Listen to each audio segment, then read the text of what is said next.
Stop or reverse receding gums naturally. Number 1. Eucalyptus oil. Eucalyptus oil can effectively treat receding gums and promotes tissue growth. It's a natural anti-inflammatory germicide, so it kills bacteria around your teeth. Number 2. Aloe vera. Aloe vera is one of the most effective natural remedies for any inflammation. In the case of receding gums, injecting medicinal aloe vera gel into gum inflammation can help improve your gum tissue. However, only a trained dental professional should perform this, if this method is truly their recommendation. Number 3. Green tea.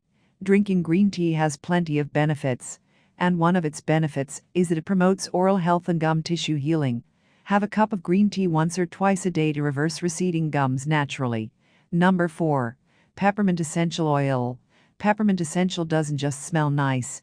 It also prevents microorganism growth in your mouth that could cause serious damage like gum recession.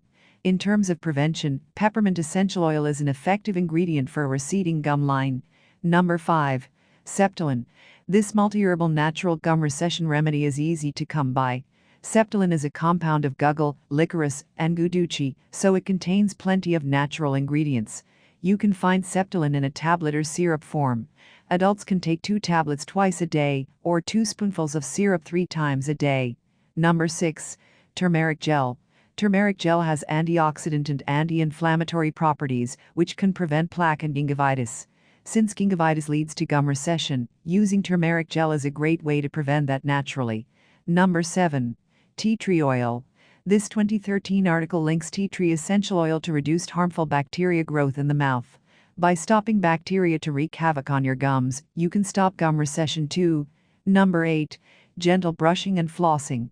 Of course, the best way to prevent dental problems is with regular brushing and flossing. Committing to a dental care routine twice a day can keep gum recession at bay effectively. Use a soft bristle toothbrush to thoroughly clean the surface of your teeth and remove any plaque that would cause gingivitis. It's important not to overbrush, as that can wear your enamel and gum tissue away just as badly.